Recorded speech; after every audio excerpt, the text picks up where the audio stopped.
This is especially relevant the closer we get to the deadline and you feel self-doubts creeping up. If you have 250s in your STEP exams, congratulations. You're now in the pool of people who have 250s and who have 240s, or they might even have above that. Whatever score pool you are in, you still need to stand out in that pool. You need to be focused on what you bring to the table and how you can present yourself in the best way with what you already have. We naturally embrace excellence. That is what you're here for. But if and when you fall below the bar that you've set for yourself for what is excellent, it doesn't mean that you lose focus on yourself and now start focusing on others. This is just something that I don't think is healthy. It's also not necessary. This is a major application process, and you are allowed to enjoy the process as you go into the match.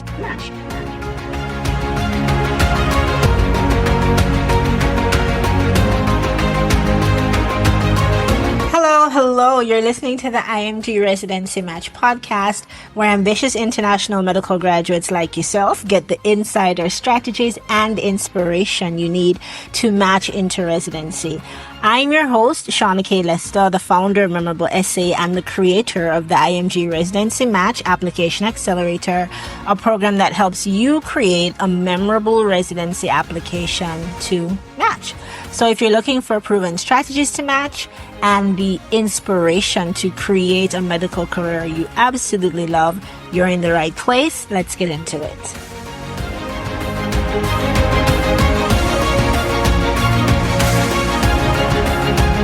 I'm Shawna-Kaye Lester. If we've never met before, I'm the founder of Memorable Essay and the creator of the IMG Residency Match Application Accelerator. My interactions with IMGs go all the way back to 2013 when I was supporting a dear friend of mine who is just amazing, was supporting her with her residency application, and she was successful in her process, and I've been helping IMGs ever since to create an application that gives them the best possible odds of matching. I am Jamaican. I went to high school in Jamaica before going to Bates College and Columbia University in New York.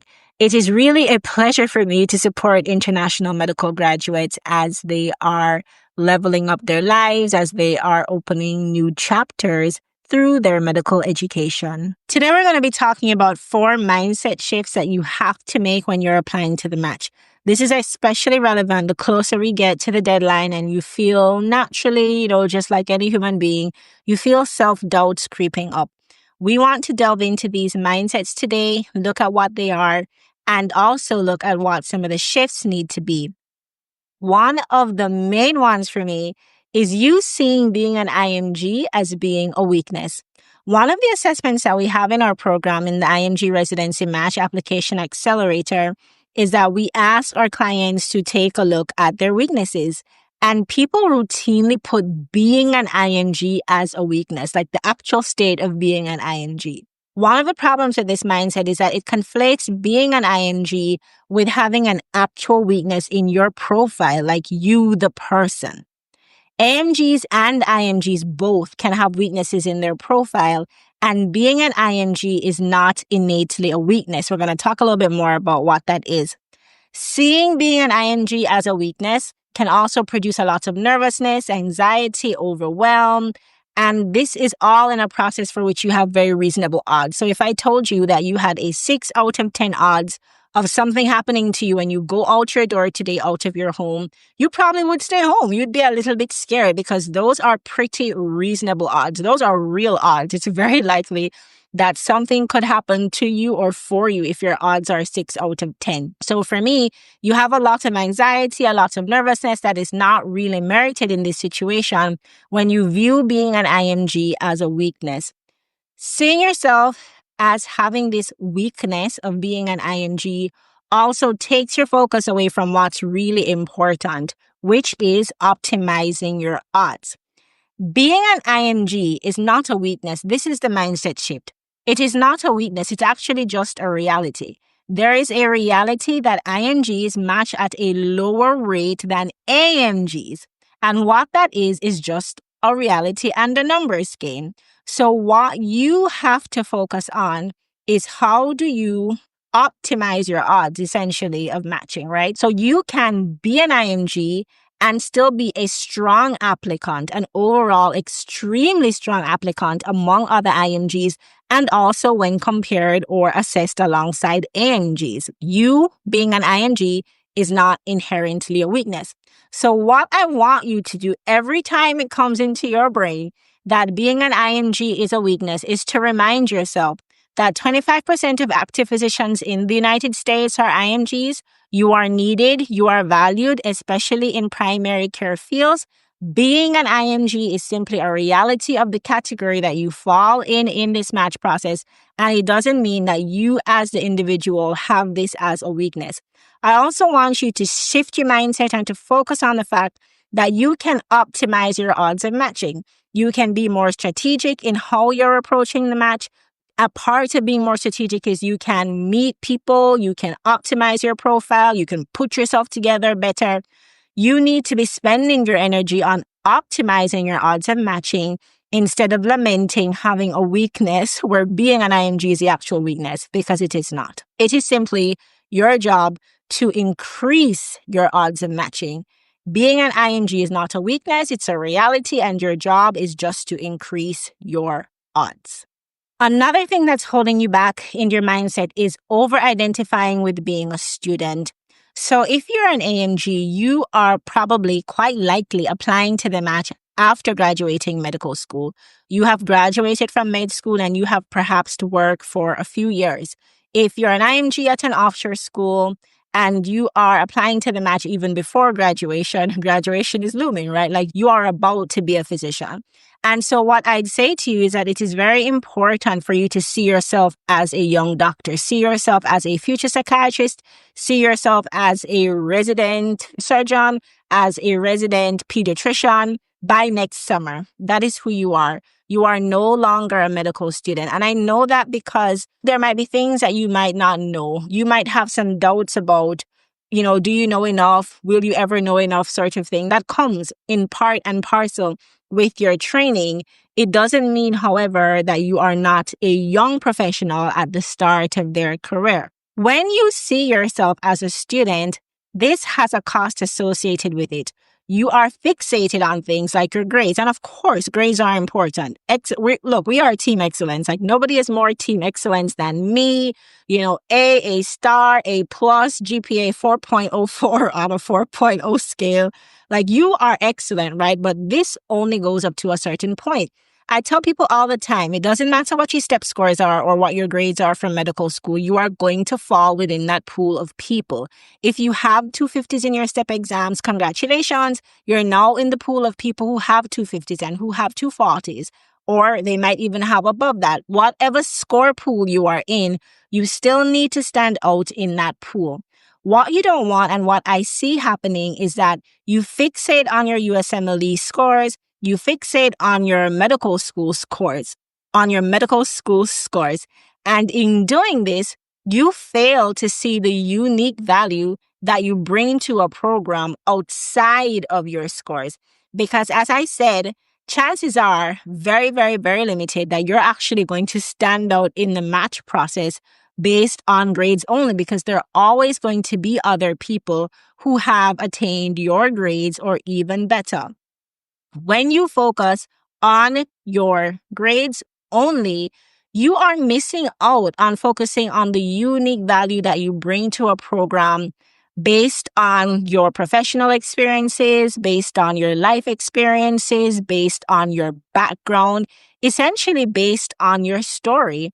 All of the things that, yes, you want to have strong clinical knowledge and strong clinical skills, but then after that, there are other things. And there is something that you can bring to a program that no one else can bring.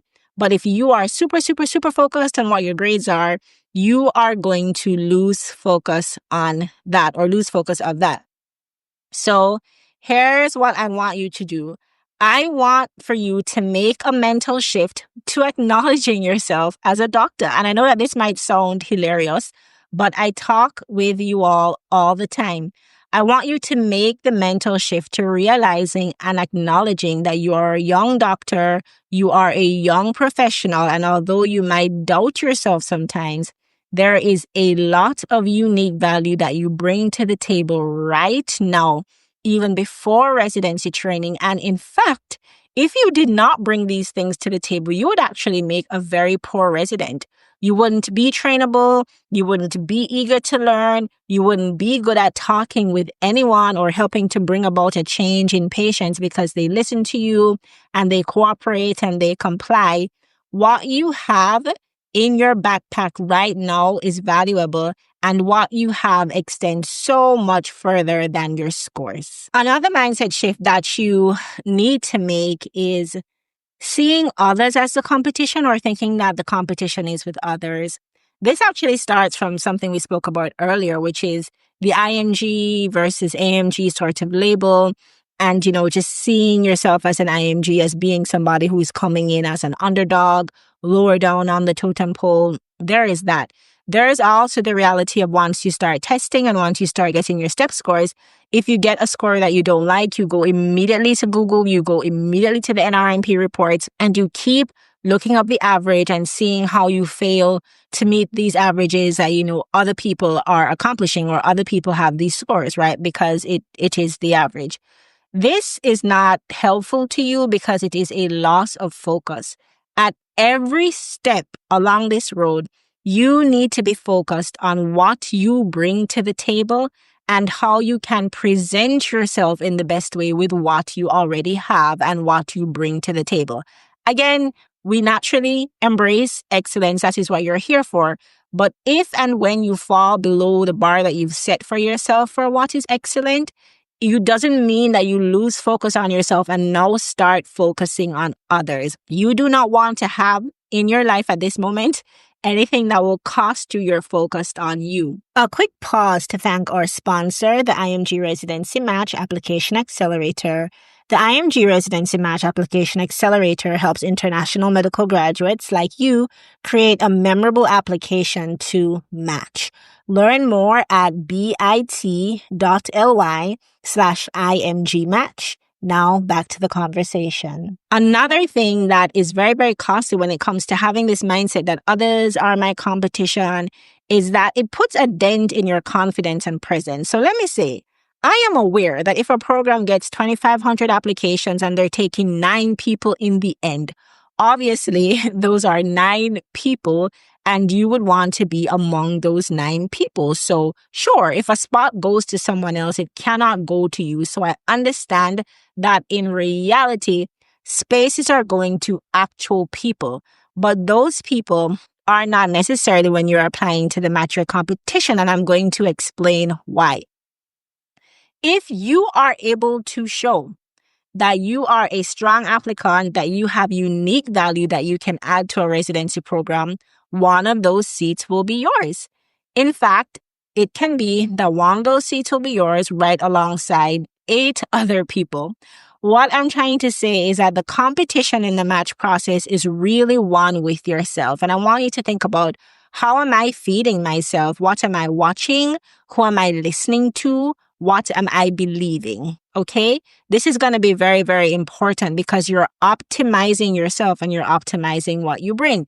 I want you to ask yourself, have I uncovered my unique strengths? Do I know what is unique about me in pediatrics, in family medicine, in internal medicine? Do I know why I am a family medicine patient's dream? Have I uncovered my unique strengths? How am I writing about my strengths? How am I speaking about them? Am I prepared to interview? Am I prepared to lobby for myself? Am I waking up every morning and going to the mirror? I am not joking. Am I waking up every single morning and going to the mirror and greeting myself and telling myself what my strengths are? What do you bring to the field of neurosurgery? You repeat what your strengths are. What do you bring to the field of pathology? You repeat to yourself what your strengths are. You want to go to the mirror and tell yourself what your strengths are, what strengths you bring to your chosen specialty. Because the competition is not with others. The competition is with yourself. The competition is with your mind. And I'm going to tell you something else. If you're not successful in the match, which is not what you want, right? But let's say you apply to the match and you need to apply a second time or a third time, because we spoke about the reality of 6 out of 10 INGs matching. And so mathematically, you might need more than one attempt. It's going to be your mindset that's going to get you there. So you might as well just start working on it from now. If you don't give up on yourself and if you continue on until you match, you're going to need a whole lot of resilience and a whole lot of mental toughness in addition to support, which we're going to talk about right now. But you're going to need so much mental toughness that you want to be constantly focused on your own mindset and seeing the competition as yourself, not as other people, and figuring out how to optimize your mindset, how to train your mind to see this as already done, already accomplished, as something that it's not if, but it is when. And the last mindset shift that you need to make is to get away from not needing anyone. So I'm a strong, independent man or woman. I'm a strong, independent person, and I need nobody. So I actually had a call recently with someone who was interested in the ING Residency Match Application Accelerator. And I asked her why she was there, like, why were we talking? And she goes, honestly, I'm here because I'm admitting defeat.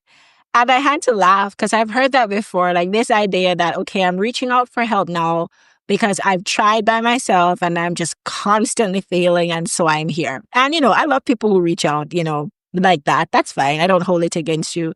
But it really is funny. I remember once someone telling me that she had tried to write her personal statement 15 times, like her and her colleague, they said that to me, that she actually attempted to do it 15 times before reaching out for support.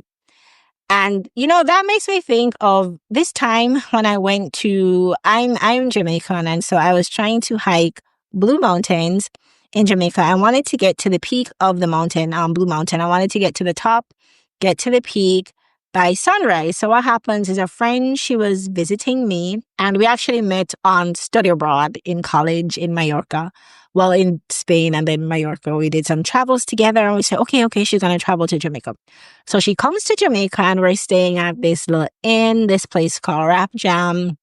And we leave at about 11, I think, the night before. I'm trying to remember. We leave, make all our little preparations. We get picked up. We're driving through the night. And we start or hike because we're going to get there for the sunrise in the morning. So I'm hiking. If you ever hike this mountain, it actually gets super cold. It gets so cold. And so as we're approaching the end, I'm melting. I'm not doing very well. I am very tired. I wasn't at peak fitness. I was okay, but not peak fitness. So I'm losing breath and I'm very, very cold. And the guy who was guiding us, or guide, he says, I can help you. Like, he could get behind me and actually offer me some reinforcement, like literally push me in places where I was staggering. And I really had to think to myself, like, was it worth it to come all the way here and to be like, oh no, because I know it's going to cost me the sunrise. I'm either going to have to do this entire hike again because I might not even actually finish because I'm so tired. Or if I do finish, at 10 o'clock in the morning, as opposed to for sunrise, I will not have seen the sunrise, or I could just accept help from someone who hikes this mountain 2 or 3 times a week, and it comes so easily to him. And of course, I allowed him to help me, and I was able to see the sunrise, and we have all of these beautiful pictures from our Blue Mountain hike. And for those of you who know the mountain, the little, I don't even know what you call it, but there's like a fixture at the top. So we have all of our pictures. And I think that, I think the same thing for people who are applying to the match all the time, and you will stay by yourself and be stressed, pressed, nervous, sometimes even straight up depressed. Applying to the match by yourself to be able to say that you did it all by yourself. This is just something that I don't think is healthy. It's also not necessary. This is a major application process, and you are allowed to enjoy the process as you go into the match. You are allowed to enjoy this big moment in your life by sharing that journey with others and by getting assistance. The other issue, and what this also costs you when you have this mindset of, I'm a strong, independent man or woman and I don't need nobody, or I need nobody. I don't need anybody. One of the other things that happens is that you spend so much time, you waste so much time Googling, reading all the forums, trial and error, and you still don't know if you're making the right steps. Like, just think about that. Like, you spend 20, 30, 40 hours Googling all the things, watching all the YouTube videos, and you still don't definitively know, is this helpful or is this harmful to me?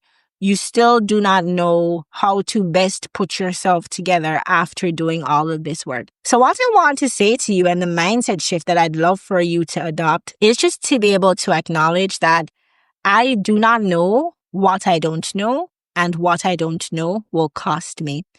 Almost everyone who has spoken on this podcast so far this season has spoken about how important it was for them to consult with somebody who actually understood the match process.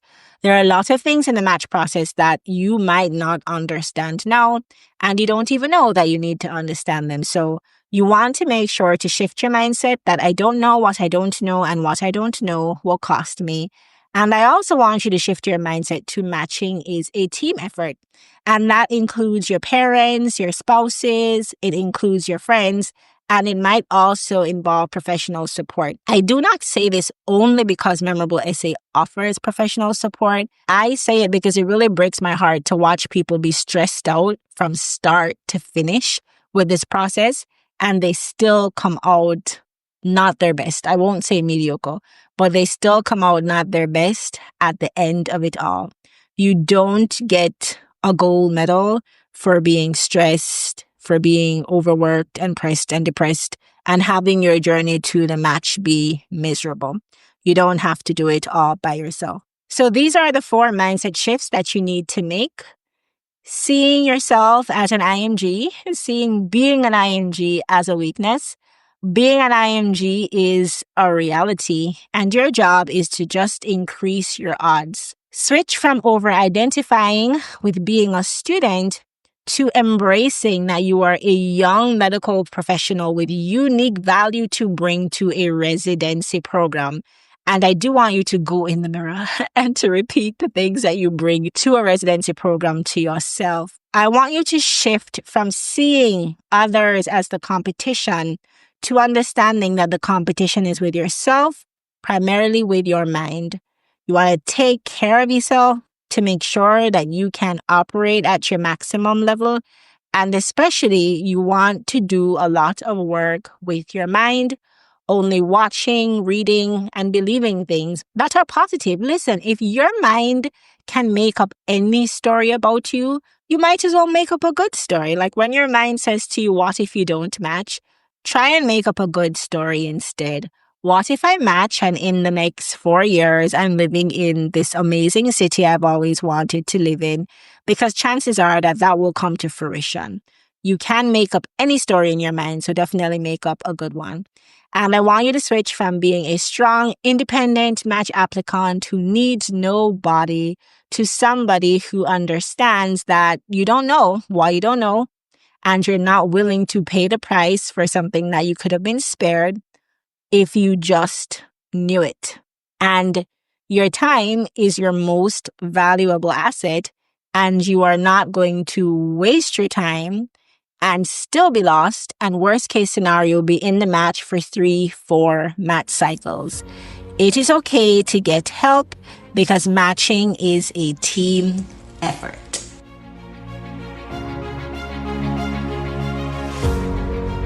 Hey friend, thank you for listening to the IMG Residency Match podcast.